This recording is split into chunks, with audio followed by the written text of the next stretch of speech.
ሰው የተፈረደበት በእግዚአብሔር ስለሆነ ያን ፍርድ ማንሳት የሚችልም እግዚአብሔር ነበረ። ካሳው ደግሞ የተበደለው ዘላለማዊ እግዚአብሔር ስለሆነ ዘላለማዊ አካል ነው ካሳውን ማቅረብ የሚችለው። ያ ደግሞ ዘላለማዊ እግዚአብሔር ነው። ስለዚህ እግዚአብሔር ከእናታችን ከቅድስት ድንግል ማርያም ሰው ሆኖ ተወለደ። ጌታችን ኢየሱስ ክርስቶስ ለእኛ ካሳ የካሰልን መስዋዕት የሆነልን በዚህ በሳምንቱ በሕማማቱ ብቻ አይደለም።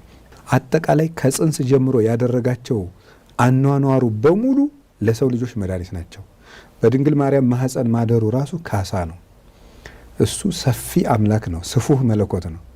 ተአገሰ ለተጸንሶ ወይ ጸበቦ ማህፀነ ድንግል ይላል ቅዱስ ቄርሎስ። በድንግል ማርያም ማህፀን ለማደር ታገሰ፣ ማህፀኗም አልጠበበውም ይላል። ይህ ትዕግስት ነው። አምላክ የሰው ልጅ ሆኖ በሰው ልጆች ማህፀን 9 ወር ከ5 ቀን ሲቀመጥ ይሄ የሚያስደንቅ ነገር ነው እና ያቺ ራሷ ካሳ ናት። እኔ እንዴ እፎ ቤተ ነዳይ ሀደረ ከመ ምስኪን አለ ሊቁ። እንዴት ነው እንደ ምስኪን በድሃ ቤት ያደረው እንዴት ነው ይላል። ስለዚህ በድሃ ቤት ማደር ለሱ ጭንቅ ነው። የዚህ ዓለም ባለጸጎች እኮ በአንዲት ድሃ ቤት ለደቂቃዎች እንኳን መቆየት ጭንቅ ይሆንባቸዋል። ባለጸጋው እሱ ግን በድሃ ቤት መቀመጥ ጭንቅ ሳይሆንበት ፍቅር አገብሮት ተጸንሷል እና እሱም ካሳ ነው። አስተዳደጉ ካሳ ነው። በየጥቂቱ ማደጉ ካሳ ነው። ቤት አልባ መኖሩ ካሳ ነው። ለቀበሮች ጉድጓድ አላቸው፣ ለወፎች ጎጆ አላቸው። ለሰው ልጅ ግን ራሱን የሚያስጠጋበት የለውም ብሎ እንደተናገረ መጠጊያ ሳይኖረው እንደ ድሃ ነው የኖረው ጌታና እነዚህ ሁሉ ነገሮች ካሳ ናቸው። በድህነት መኖሩ ከሀገር ለሀገር እየተሰደደ ነበር የኖረውና እነዚህ ሁሉ ጌታ ለሰው ልጆች ያደረጋቸው መድኃኒቶች ናቸው እንጂ እኛ ስናስብ እኛ ኦርቶዶክሳውያን ሕማማቱን ብቻ አይደለም የምናስበው። አጠቃላይ ኑሮዎቹ እንደዚህ ናቸው። እንደው የአይሁድ ባለጸጎች የሚኖሩበት የተማሩ ሰዎች በሚኖሩበት በመሀል ኢየሩሳሌም እንኳን አልኖረም። አይሁድ የሚንቋቸው ገበሬዎች ድሆች በሚኖሩበት በናዝሬት ምናልባትም ከናዝሬት የመጣ ሰው ከገሊላ የመጣ ሰው ከተባለ ያልተማረ ሰው ገበሬ ተራ ሰው ተብሎ የሚቆጠር ጌታ ከዚያ ነው የኖረው። እነዚህ ሁሉ ተራ አኗኗርን መምረጡ እኛን ከድህነታችን ከድሃ ባህሪያችን ለማዳን ነው። የጎሰቆሎን ባህሪያችን ለመታደግ ነው እና የጌታችን ኢየሱስ ክርስቶስ ውለታው እነዚህ ሁሉ የሚያጠቃልሉ ናቸው። እየተሰደበ መኖሩ፣ በአይሁድ ሙግት ትምህርቱን እየተሟገቱት መኖሩ ሁሉ ካሳ ነው። እንግዲህ የመጨረሻውን የምናየው በሕማማቱ ነው። ቅድም እንደነገርኩሽ የሕማማቱ በጆሮአችን በጆሮዋ እናታችን ሔዋን በድላ ነበር። ሁላችንም ከዚያ በኋላ ከሷ በኋላ ለዚያ ምን አደረገ? የአይሁድን ስድብ ሰማልን ማለት ነው። ይሄ ቤዛነቱ ነው የጌታ በጆሮ የአይሁድን ስድብ፣ ነቀፋ፣ ክስ በኮነን ወለመኮነነ መኳንንት ይላል ሊቁ። በነገስታት ላይ የሚፈርደውን ፈረዱበት ይላል እና እሱ ክስ ራሱ መስማቱ ፍርድ መስማቱ ይሄ ቤዛነት ነው። በአይናችን የመጎምጀት ከእናታችን ከሔዋን ጋር የበደል ነው በደል በአይኑ ግርማ አይሁድን አይቷል። ግርማ አይሁድ ማለት የአይሁድ ማስፈራታቸው ቁጣቸው ነው። እንግዲህ 2-3 ሰዎች ሲቆጡብን መድረሻን የምናጣው አይደለም። አሁን እኛ በምድር ያሉ ሰዎች እንኳን እንደው የሚጠሏቸው ሰዎች ወደ 5 ወደ 6 ሲያዩ እኔ እኮ ሰው ሁሉ የሚጠላኝ ነኝ ብለው እንደው በሳይንሳዊ መንገድ እንኳን ተቀባይነት የለውም። 5 ሰው ጠላኝ ብሎ ሁሉም ሰው ጠላኝ ማለት ያልተገባ ነገር ነው። ሁሉም ሰው የሚለው በዓለም ያለውን ሰው ሁሉ ስለሚያጠቃልልና ማጠቃለል ትክክል አይደለም። ግን ሰዎቹ እንደው 5-6 ሰው ሲጠላቸው እኮ እኔ እኮ ሰው ሁሉ ነው የሚጠላኝ ይላሉ። 3 ሰዎች በተመሳሳይ ሁኔታ በአንድ ቀን በተለያየ መንገድ በአንድ ቀን ክስ ቢያደርሱብን ከተለያየ ሁሉም በፍርድ ቤት ከሰውን ክስ ቢያደርሱብን ምን ያህል ሊሰማን ይችላል? ጌታን ግን የከሰሰው የአንድ ሀገር ሰው ነው። አሁን የኢትዮጵያ ሰው በሙሉ ወይ እኔን ወይ አንቺን ቢከሰን የኢትዮጵያ ሰው በሙሉ ምን ይሰማሻል? አሁን የኢትዮጵያ ሰው በሙሉ እንግዲህ 120 ሚሊዮን የሚባለው በተለምዶ የሚጠራው ቁጥር አለ። አሁን በትክክል እንደዛ መሆኑ ስለማላውቅ ማለት ነው። ጨምሮም ቀንሶም ይሆን ምንድን ነው የሚሰማውና ጌታ የተቀበለው ነገር ቀላል አይደለም። የአንድ ሀገር ሰው ነው የከሰሰው ተሰብስቦ በሙሉ።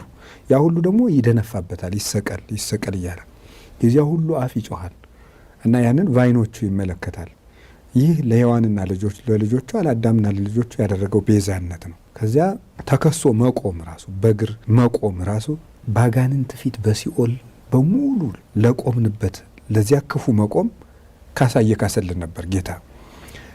ከዚያ እግራችን እጃችን ከመካሱ አስቀድሞ የተሸከመው መስቀል አለ። 7 ክንድ መስቀል ተሸክሟል። ያ መስቀል እርጥብ መስቀል ነው። በትህርምት የሚኖር ነው። ጌታ ሰውነቱን ወደ አምላክነት አልለወጠውም። እንደኛ የሚሰማው ይሰማዋል፣ ያማዋል እና በረሃብ የሚኖር ነው። በትህርምት የሚኖር ነው። ከሚበላበት ከሚጠጣበት ቤት የሚኖር አይደለም።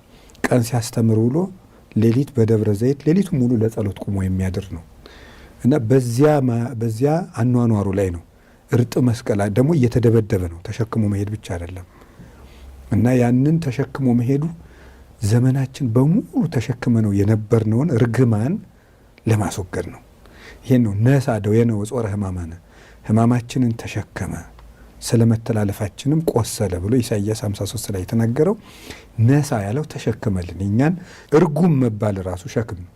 በዚያ ጊዜ በመስቀል የሚሰቀል ሰው በጣም የተረገመና የረከሰ ሰው ነው በዘመኑ እና እርጉም ሰው ነው። በዚያ የተሰቀለ ሰው የሚተፋበት፣ የሚጸየፍ በቁሙ ብቻ ሳይሆን ሞቱን ሳይቀር የሚናቅበት ሰው ነው። እንደው በሞቱ እንኳን የሚናቅ ሰው፣ ሞቶ እንኳን የማይከበር ሰው ነው በዚያ የሚሞተው እና እርጉም ብሎ ተነቅፎ መዋል ራሱ ሸክም ነው። ሌላው ወደ በለስ ለሄድንበት እግሩን ተቸንክሯል። ለቆረጥንበት እጁን ተቸንክሮልናል። ሐሞት ጠጥቶልናል። ዝም ብሎ ነበረ። ሔዋን ላደረገችው ነገር ሁሉ ያን ሁሉ ስድብ ሲሰደብ መልስ አልመለሰም። ምናልባትም መልስ ቢመልስ ዝም ከማስባል ምናልባት ያልኩት እንደው ባነጋገር ስለለመደ ነው እንጂ ዝም ከማስማልም በላይ እሱ ምን ማድረግ የሚችል ነው? ልሳናቸውን መዝጋት ሁሉ የሚችል ነው። ምክንያቱም አይተነዋል። ዲዳዎችን ካናገራቸው ዲዳ ማድረግም ይችላል ማለት ነው። ዲዳ ማድረግ የሚችል ነው። አንደበትን የሰጠ እሱ ነው። ይሄን ሁሉ አደረገ። መራራ ሐሞትን ሁሉ ጠጣ። ቆሰለ፣ ተገረፈ፣ እርቃንን መዋል።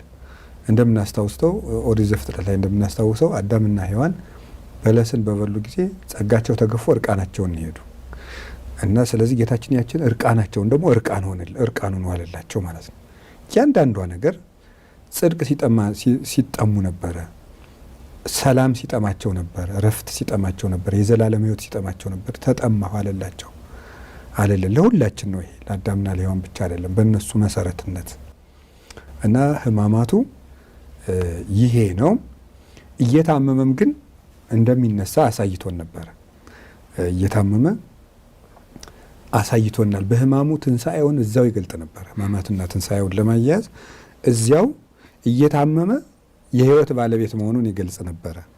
ሲያዝ ነው የሚጀምረው። ይሄ ዮሐንስ ወንጌል ምዕራፍ 18 ቁጥር 1 ጀምሮ እንደምናነባው አይሁድ ሊይዙት በመጡ ጊዜ ማንን ነው የምትፈልጉት አላቸው። የናዝሬቱን ኢየሱስን አሉት። እኔ ነኝ አላቸው።